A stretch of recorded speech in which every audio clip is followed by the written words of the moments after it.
Bonjour, donc nous sommes à l'université d'été des mouvements sociaux rebelles, solidaires, etc. Et dans ce cadre-là, donc comme tous les ans, il y a un travail qui se fait entre différents groupes en lutte contre ce qu'on appelle les GPII, les grands projets inutiles et imposés. Et donc cet atelier a eu lieu hier et effectivement, on était un certain nombre de luttes qui sont à différentes phases de leur histoire. Puisque Notre-Dame-des-Landes a gagné l'abandon du projet d'aéroport en janvier, mais l'avenir de la ZAD est un problème crucial. Il y a Bure qui est en train de subir une répression énorme. Et puis, il y a d'autres luttes qui sont présentes et tout le monde n'est pas là. Là, pour l'instant, donc, il y a le triangle de Gonesse et qui va expliquer un petit peu ce qu'il est, où il en est. Et puis, NIRPIC. Donc là, c'est une lutte qui est beaucoup plus locale à Saint-Martin, proche de Grenoble. Et donc, ils vont commencer et ensuite, il y aura un deuxième groupe de 2 personnes qui vous parleront donc de Bure et de Notre-Dame. Alors, vas-y, si tu veux, sur le Oui. triangle de Gonesse. Alors le triangle de Gonesse, oui, effectivement, ça fait maintenant un certain moment qu'on lutte sur le triangle de Gonesse. Pourquoi? Puisque le triangle de Gonesse, c'est avant tout la construction donc d'Europa City, un centre commercial de 80 hectares qui du coup va rassembler plus de 350 boutiques à 15 km dans le nord de Paris. Et donc là-dessus, le collectif pour le triangle de Gonesse est mobilisé depuis maintenant 2008. Et nous menons la bataille sur la question des enquêtes publiques, sur la question de l'impact environnemental du projet.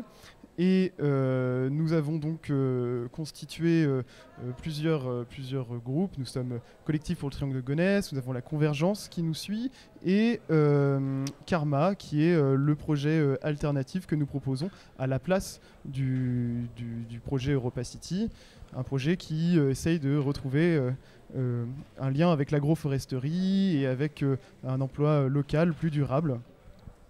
Voilà. Alors, essaye peut-être de nous préciser un petit peu. Donc, le triangle de Gonesse, c'est la dernière zone agricole riche dans un triangle entre 2 aéroports. Tout à Essaye fait. de nous préciser peut-être c'était quoi les délires de Auchan.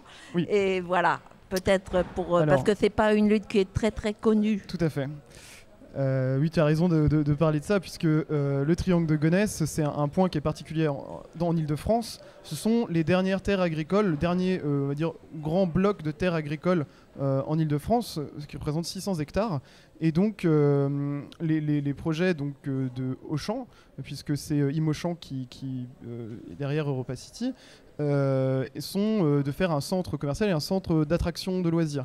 Donc là-dessus, ils proposent un programme à base de pistes de ski artificielles, de parcs nautiques, de salles de concert et donc de 350 boutiques qui s'articuleraient autour, accompagnées de l'arrivée d'une ligne de métro en plein milieu des champs, puisque pour le moment ce sont des champs, et dans un quartier qui est déjà très urbanisé, sauf à cet endroit-là, où l'agriculture est bon, une agriculture sur laquelle on se bat, puisque c'est une agriculture un peu intensive pour le moment, qui est polluante, mais qu'on aimerait transformer.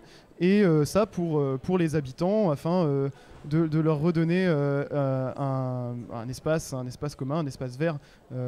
Voilà. Peut-être aussi, oui, sur les terres. Effectivement, on est là vraiment sur les terres les plus proches de Paris. On a accès en même pas 20 minutes en train depuis les grandes gares.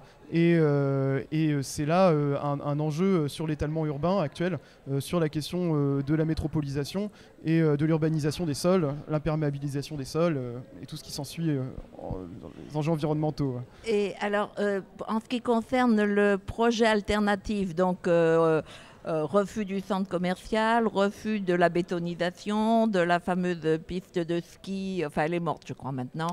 Pas totalement. Pas Hein. tout à fait. Il la garde un peu. Voilà, il la fameuse sort quand piste ça les de arrange, on ski va qui dire. devait être Oui. l'élément phare de ce projet Europa City. Donc, face à des délires de ce genre, vous avez bâti une alternative. Alors, fait. peut-être que ce serait intéressant que tu nous détailles ça. Tout à fait. Donc nous avons bâti une alternative suite à une enquête indépendante que nous avons menée et que nous avons réussi à faire venir dans Paris afin de mobiliser pas seulement les Gonétiens, puisque c'est un sujet qui touche toute la métropole et y compris Paris et ses alentours. Et donc là-dessus, on a proposé le projet Karma dans Réinventons la métropole, projet qui consiste donc à réintroduire de l'agroforesterie sur le triangle avec du maraîchage. Et donc c'est un lieu de production, cela deviendrait un lieu de production agricole, mais aussi un lieu de transformation, puisque nous sommes ici dans des terres qui sont énormément, il y a PSA à côté, qui sont désindustrialisées, et donc il y a énormément de friches industrielles qu'il faudrait reconquérir et retransformer. Et là-dessus, des sites de transformation et ensuite des sites de consommation, puisque la consommation serait en circuit court sur les communes alentours. Et cela se bouclerait avec du recyclage de toute cette production sur le site dans le but donc d'une part dans un but environnemental, puisque on garderait on conserverait le végétal sur le triangle, mais on permettrait aussi d'éviter les pics de chaleur sur Paris par capillarité de la terre, et en proposant des emplois qui ne seraient pas délocalisables, contrairement à ce qui est proposé à Europa City, avec une main-d'œuvre qui serait avec sa formation, enfin voilà, toute une chaîne. Hein, Donc, 1000 bonnes raisons assurément de continuer à se battre contre ce projet pourri. Bon, on se rapproche de Grenoble et de Saint-Martin. Tu nous expliques l'état du projet contre lequel vous commencez à lutter, là, et vous êtes allé sur la friche ce matin. Alors, raconte-nous un peu. Alors, la lutte n'est pas nouvelle. Donc, on est ici à Saint-Martin-d'Air, qui est une ville de 38 000 habitants. Donc, on est vraiment en zone urbaine, nous. Et c'est la ville sur laquelle se situe le domaine universitaire où se passe actuellement l'université d'été. La ville, depuis très longtemps, a un projet de gros centre commercial. Alors je dis gros, qui est peut-être beaucoup plus petit que celui d'Europa City, mais il y a quand même 120 boutiques et restaurants sur 4 hectares et demi qui seraient entièrement bétonnés, puisque le sol est trop pollué pour qu'il soit possible d'y planter de la végétation.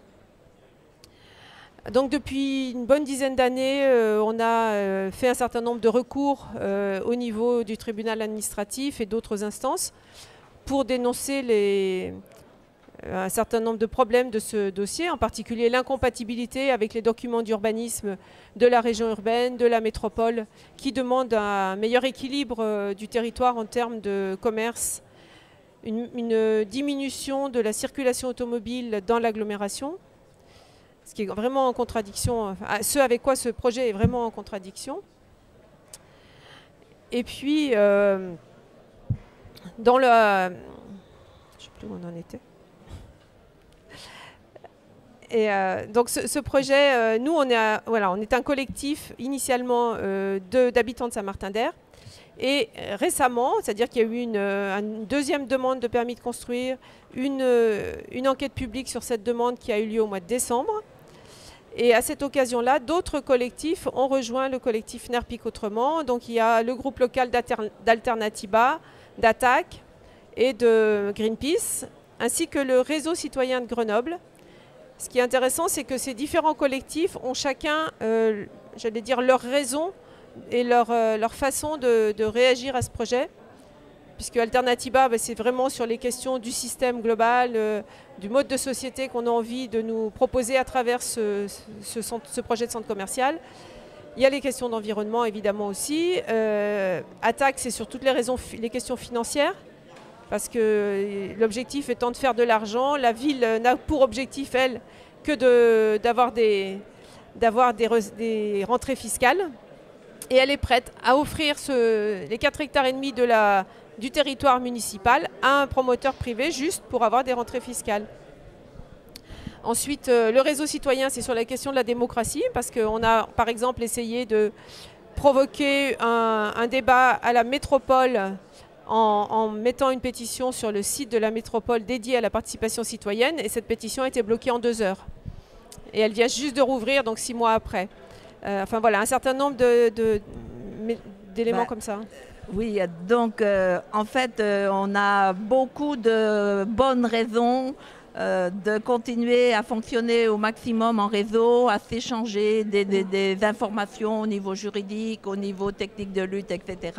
Donc merci.